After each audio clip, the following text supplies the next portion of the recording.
10. Hiring a hitman. In Texas, a prominent veterinarian has been accused of hiring a hitman to kill her ex-husband. Following the accusations, she leapt to her death from her condo, 7 floors above the ground. Her name was Valerie Busick McDaniel, and she was arrested back in March following an elaborate police sting in which she paid an undercover officer pretending to be a hitman. She gave him $20,000 and a pair of watches to kill her ex. She collaborated with her boyfriend at the time, Leon Jacob, who also wanted to have his ex-partner murdered. Both were duped by the undercover cop and promptly arrested. The cops made a pretty good show of it as well. Both the exes, who were supposed to be murdered, voluntarily posed for pretend crime scene photographs in which they appeared to be dead. The undercover cop then showed the pictures of the dead ex-spouses, proving that the jobs were complete. The money changed hands, and that was that.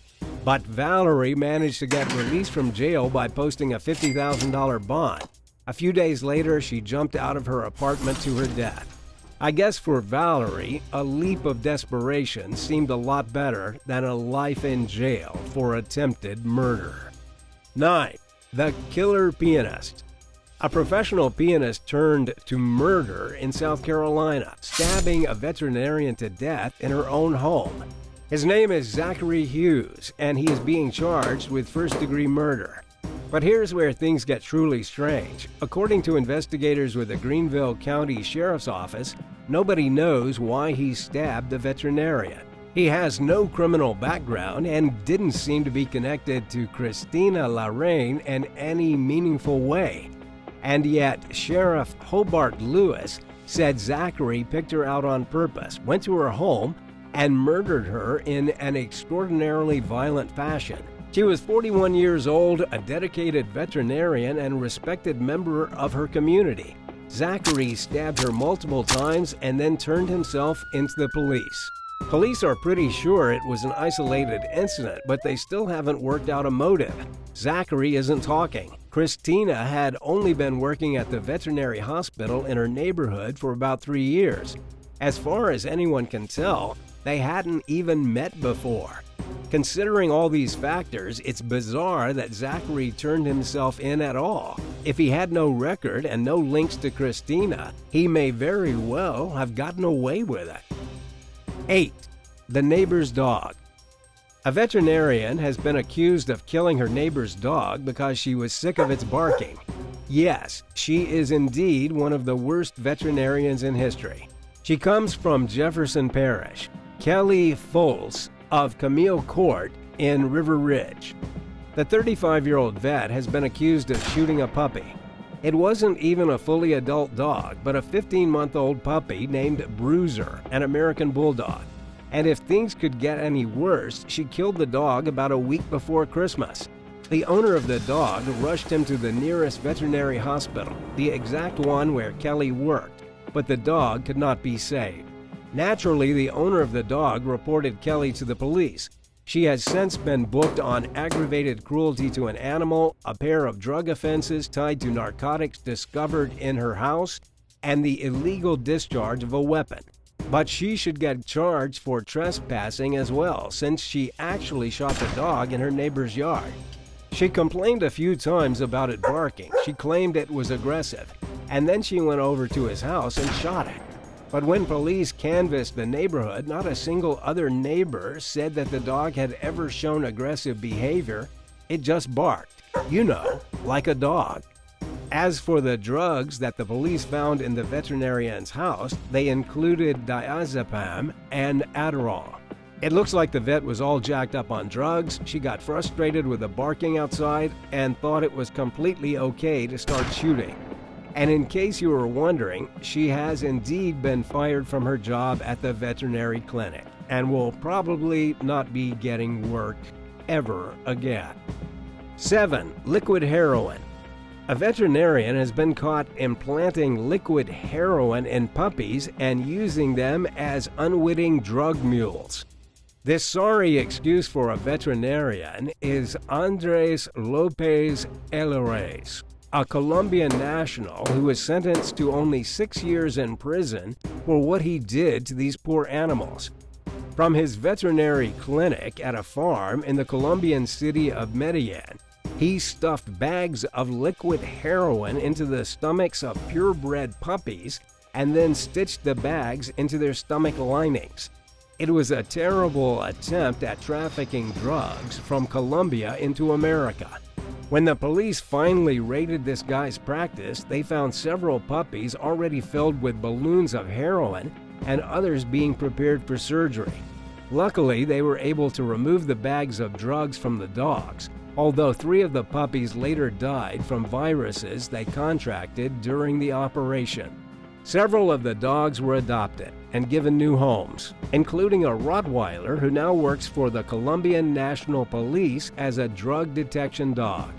Another of the dogs was adopted by a Colombian police officer as a family pet. Do you think 6 years in prison is enough for a drug smuggler who used perfectly innocent puppies to transport heroin? Let us know what you think his sentence should really be in the comments below. And if you're liking this video, be sure to hit the thumbs up and subscribe buttons if you haven't already. 6. Veterinarian's poison. A veterinarian has been given 25 years in prison for killing her husband and then messing with the evidence. Dr. Wendy Mae Davidson from San Angelo killed Air Force Staff Sergeant Michael L. Severance back in 2005. In January, she reported him missing to the police. But in reality, Dr. Davidson, the owner of a small animal clinic, poisoned him with a mix of drugs that she was able to procure at her animal hospital: phenobarbital and pentobarbital.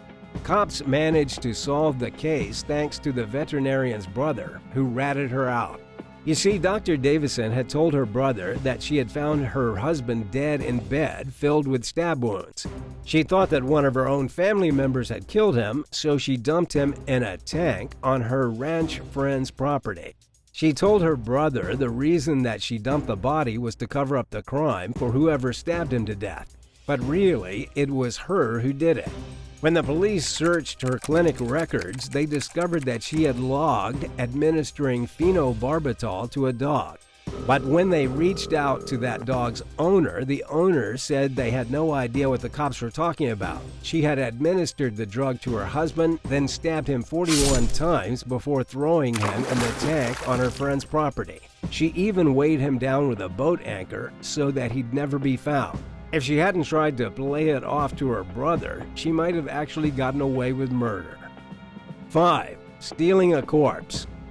Evan Gregorio took his 5-year-old Tibetan Shih Tzu to the vet on a Saturday morning. When Evan woke up, he noticed that his dog was looking a little slow and not behaving quite like its normal self. Little did he know the dog would only be alive for a few more hours. Evan brought his dog, named Puppy, to the veterinary specialist of Sydney. The vet advised him that the dog's condition was not great and that the dog should spend at least the next 24 hours in the intensive care unit. The clinic gave him an estimate of around $3,349.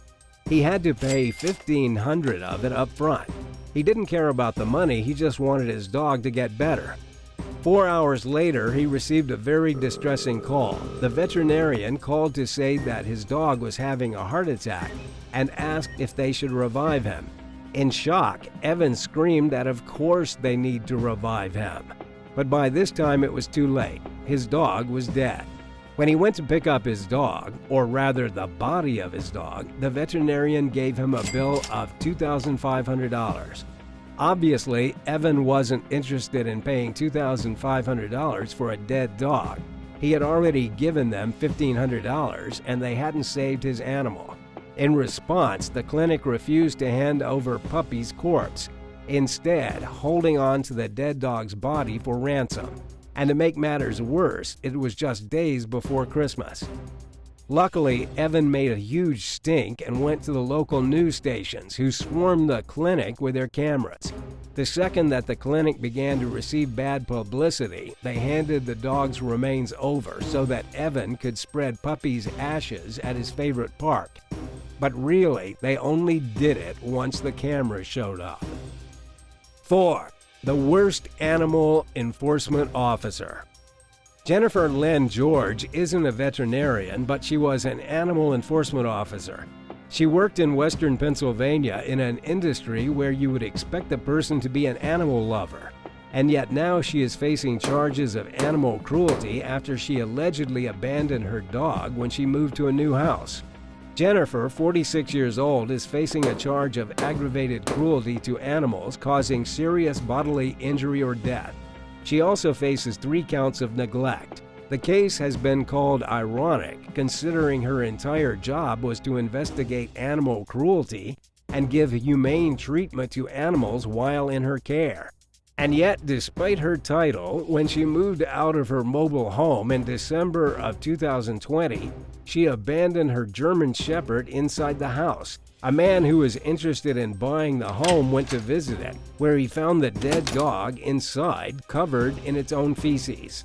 She literally left it in the house to starve to death. She was released on a bond of $10,000 and is still awaiting her preliminary hearing. And seeing as this was only animal cruelty, she's probably not going to get much more than a slap on the wrist, unfortunately. 3. Dead in Montana. Veterinarian Brian Allen Rain opened up a small practice in the town of Geraldine, Montana, after moving there in 1996. Shortly after, the 31-year-old man was found shot to death in his trailer. What followed were a series of trials and over 18 years of investigating without any serious resolution to what happened back in 1996. The case is still unsolved. Here's what we know. Brian was a handsome animal doctor who caused quite a stir in the sleepy town. Women were interested in dating him, but none seemed able to catch his attention. Then he met Ann Wishman, whom he hired to clean his home. As the two were spending so much time together, they began to see one another romantically. At around the same time, mysterious things started happening to Brian. Rocks were thrown through the windows of his animal clinic. People were calling him and then hanging up, and it seemed as if someone had it out for him. Then suddenly and without warning, in July of 1996, he was found dead. Police at first thought he might have killed himself because the murder weapon was placed near his hand. The gun was also registered to Brian. But alas, evidence in the home showed that there was a struggle before the death. During the investigation, they discovered that Ann Wishman had an ex-boyfriend, Thomas Jarzewski, who was not thrilled about her dating someone new. He was obsessed with Ann, and the locals said he was dangerous. Police finally arrested the man in 1998, but he was let go by a judge who said there wasn't enough evidence to keep him in jail. He was arrested again in 2014, put on trial, and found not guilty. To this day, not a single person has been convicted for killing Brian, although we're pretty sure it was Thomas. 2. Held at gunpoint. A veterinarian got a lot more than they bargained for when a woman slipped them a note saying they were being held captive by their boyfriend. According to the police in Florida, it's all thanks to this veterinarian that the woman was able to escape the dangerous clutches of her psychotic boyfriend. The note read as follows: "Call the cops. My boyfriend is threatening me. He has a gun. Please don't let him know." The veterinarian was obviously alarmed by what they read, but they did as the note asked. They phoned the police, and officers with the DeLand Police Department came and took the man away. He was identified as Jeremy Floyd, a convicted felon who had been holding his girlfriend captive for 2 days while repeatedly beating her and threatening her with a weapon. She was unable to leave his house, but managed to convince Jeremy that she needed to take their dog to the vet. He grudgingly agreed, taking her and the dog to the veterinarian along with his gun. On their way there, he said that if she tried to give him the slip, he would kill her and her entire family. The boyfriend has since been charged with domestic violence, false imprisonment, and a whole slew of other crimes that will hopefully keep him locked up behind bars. In this case, it was really more of when veterinarians saved the day, rather than when veterinarians go wrong. 1. Unsanitary conditions. A veterinarian in Wilco, Texas has been arrested after a bulldog died in her care. The veterinarian is now being charged with animal cruelty, with officers saying the dog died because of unsanitary conditions. Her name is Dana R. Bame, and she turned herself into the police voluntarily. But that doesn't make her any less of a horrible person. When the owner of a 5-year-old bulldog named Jax went to pick up his pet, he couldn't believe the state the animal was in. Jax had been boarded at the clinic for about a week, but when his owner went to get him, the dog couldn't walk. He was covered in urine and his body had sores all over it. He quickly took the dog to another veterinarian for emergency treatment, but Jax had to be put down because he was in such bad shape. And yet before this, Jax had been perfectly healthy. Investigators found that Jax had been severely injured. He was missing all of his skin in some areas, exposing bone and tendons. He also had tiny holes in his legs. The police quickly issued a search warrant, at which point investigators found despicable conditions in the veterinary hospital. It was unclean, unhealthy, covered in feces and urine, and animals were stuck in kennels with no food or water. The vet is now facing charges of animal cruelty, their hospital has been shut down, and they've earned themselves a nice, toasty seat in hell, or wherever it is bad veterinarians go when they die. Thanks for watching. What's your worst experience ever with a veterinarian? Let us know all about it in the comments below, and if you enjoyed the video, be sure to hit subscribe for even more amazing content. See you next time. Bye.